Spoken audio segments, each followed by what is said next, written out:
This is your Daily 10 Calculator Video 9. Make sure you pause the video and attempt each question before you watch the solution. Here's your first question. So for this question, all it wants you to do is try and memorise what the formula for density is. Well, density is mass divided by volume, so we just need to tick that one. That is a formula you will need to remember for the exam. Here's your second question. So here it wants us to tell us for how many values of x would this be equal? Well, if you actually expand this on the left hand side, x times x gives us x squared.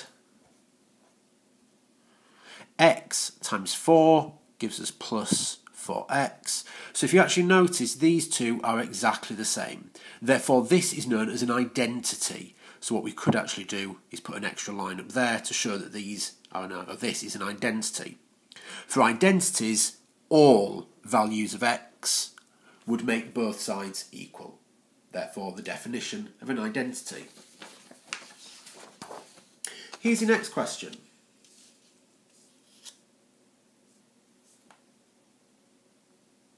So for this one, it's wanting us to look at the shape and find out if there are any invariant points. Now, an invariant point is a point that would not move after a transformation has taken place.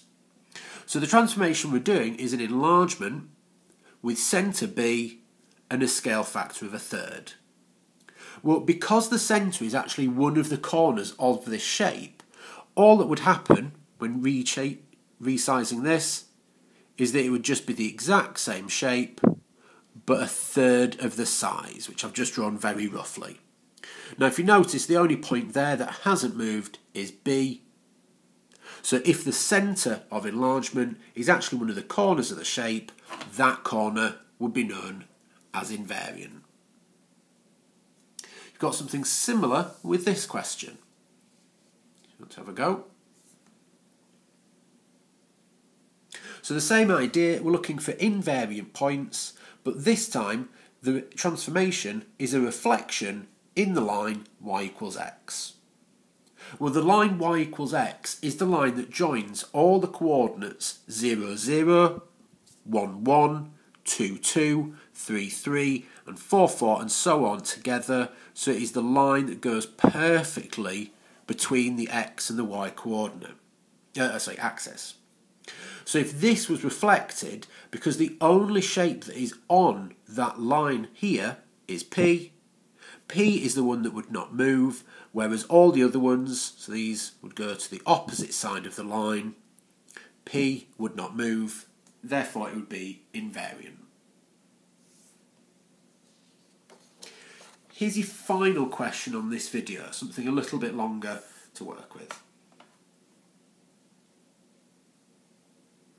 So here we've got a shape that we need to try and basically find the length of every single line that is on this shape. So we're trying to find the length of all 5 sides. We've already got the length of these 2. We now need to do a little bit of work to find these 3. I'm going to start with a triangle up at the top, so this one here. Now we've got the length of this side and this angle, and I want to try and find, one at a time, this length and this length. Well, the fact that this is a right angle triangle suggests that we are going to start off by using some basic trigonometry. So if we ignore for now the triangle at the bottom, this side here, based on the angle we're given, would be the hypotenuse. This side here, which I'm going to actually label up as x, just so I can show the examiner that I'm clearly doing working and clearly doing each step one at a time. This, because the angle is here, this is the adjacent side. So because we've got adjacent and hypotenuse within this and the angle, we are going to use SOHCAHTOA to find this side. Now A and H are linked with cos, so to find this side here, we would have the cos of 40 is equal to adjacent over the hypotenuse. Hypotenuse, remember, is 100. Therefore, to find the length of this adjacent side, I would have to take my calculator and do 100 times cos 40. So if you take your calculator, 100 times cos 40 gives us an answer of 76.6. So that's the length of this side here.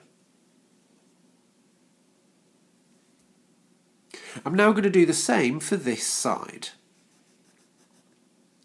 Well, for this side, we're actually going to use pretty much the same sort of information.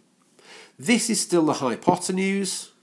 This one that we're now looking for is the opposite side. So if it's opposite and hypotenuse, to find this side, I'm going to use sin. Because opposite and hypotenuse are linked with sine. So sin 40, it's always using the angle that we've got, is equal to the opposite side divided by the hypotenuse, which is still 100. And doing something very similar to the one above, I'd have to times by 100 to find the opposite. So we get that 100 times sin 40 would give us the length of that side. So we would do 100 times sin 40, and that gives us 64.28. So 64.28. The only side now that we haven't worked out is this one. Now if we ignore this triangle up at the top, to find this side, we're going to actually do a little bit of thinking about what we've got. So this side we know is 120. This side here we've just worked out is 64.28. And we've got the angle in between. Now it's not a right angle triangle, so it's not going to be basic trigonometry. So we've got two possible rules that we could use, either the cosine rule or the sine rule. Now the cosine rule always applies when you are looking for the third and final side of a triangle, which is exactly what we're doing here. So we've got two sides, this angle in between, we are looking for the third side. So what we need to do is use the cosine rule. Now this is another of the formulae that you will need to remember. So it's a squared equals b squared plus c squared minus 2bc cos a. Now looking at the diagram, the two sides that we know are going to be b and c. So we've got b and c. A is the side we are trying to find, so this one over here. And the angle A is opposite to that. It's the angle we've been given. So what we would need to do, and eventually type into the calculator, is b squared, so 120 squared, plus c squared, so that's 64.28 squared, minus 2 times b, so 120, times c, so 64.28, times cos of the angle A here is 30. So we type that into our calculators. So we get 120 squared plus 64.28 squared minus 2 times 120 times 64.28 times cos 30. Now if you type all that in, it gives us an answer of 5,171.57. Now straight away this looks like it's way too big to be the side that we're looking for. But obviously it is, because what we've just found there is a squared. So to find actually the length of the side, so the a that we had on the diagram, we would need to do the square root of the number above. So we'd do that again using our calculators. Square root the answer, and it comes out as 71.91.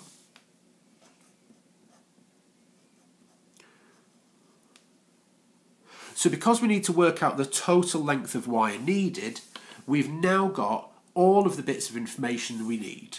So we would have to add together each of the 5 sides of the diagram. So if we do that down at the bottom, we've got the 100 and the 120 we were given, plus this one that we've just found, and add on the other 2 that we worked out from before using the basic trig. So all of these 2 that we used before. If we add all of that together, again, it's calculator paper, so you can use it, we would get 432.79. Now it feels like we've done a lot of work here, but there is just one final step. It does say here that wire fencing is sold in 50 metre rolls. We need to work out the number of rolls needed. So if this is how much wire we need, we would just need to finish off by doing 432.79 divided by 50. Again, if you put that into your calculator, that gives us an answer of 8.655. Well, we couldn't buy that many rolls, so we would have to round that and say we are buying 9 rolls altogether.